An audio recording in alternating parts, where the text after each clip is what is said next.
Grieving Rosalynn Carter, the Georgia-born icon of dignity, significance, and faith, who loved her husband fiercely. So very fiercely. Tonight, funeral arrangements are finalized for the former First Lady, and you can pay your respects in person right here in Atlanta. Mrs. Carter passed away yesterday at 96 years old, less than 2 full days after she entered hospice care at home for dementia. We've got team coverage on the former First Lady's legacy, and it stretches from Atlanta all the way to South Georgia. Atlanta News First anchor Blair Miller leads tonight's coverage live from the Carter Center just east of downtown. Blair, the loss, it is sinking in for a lot of us here in Georgia. Yeah, it really is, Sean. You know, people have been showing up to this place since receiving Sunday's truly heartbreaking news about all this. Mrs. Carter walked side by side with former President Carter for nearly 80 years. Their love story began in a small town in Georgia. It took them to the White House, around the country, and eventually right back here to Georgia.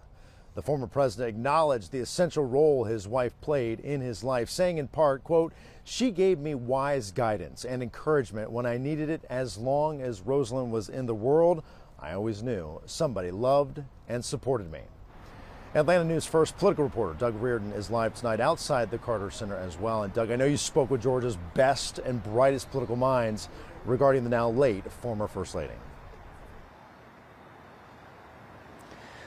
Right. Well, you just read some really lovely words from the former president there, but we spoke today to Andrew Young, Atlanta's own, who was a UN ambassador under the Carter administration. He put it another way. He told us today, when Rosalynn spoke, the president listened. And so from a famous name like Andrew Young to folks who are visiting the Carter Center here for the first time today, it was easy to see the influence and the impact that the former First Lady had here in Atlanta and around the world. When Rosalynn spoke, the president listened. And often acted on those words, says civil rights leader and former congressman, Atlanta mayor, and UN ambassador in the Carter administration, Andrew Young. The respect and trust between the 39th president and his wife of 77 years was obvious. He didn't listen to many other people with that kind of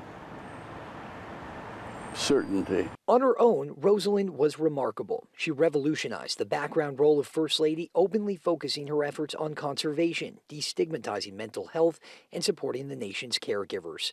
On Monday, we've never been here before, and this was the perfect opportunity. People flocked from all over to learn about and pay their respects to an icon. It was native Georgians Denise and Don Howenstein's first time here. I'm just taken aback by the whole thing. It was just very emotional and very profound. She was the first lady who had her own personal accomplishments and was well loved by everybody, including her husband. The two carried on a marriage emulated by a nation, as Paul and Sandra Clay learned on their first visit to the center. Quite an inspiration. We're what, 32? 32.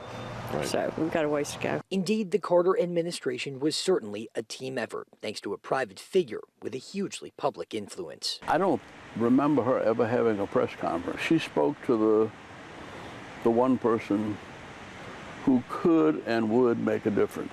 And so almost every opinion she had that she expressed to the president got serious consideration.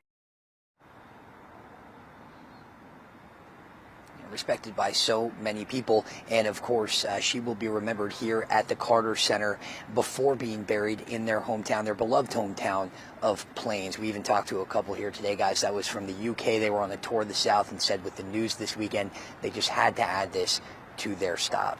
So we are live from the Carter Center. Doug Reardon, Atlanta News First. Yeah, she's still touching lives in so many ways. Thank you, Doug.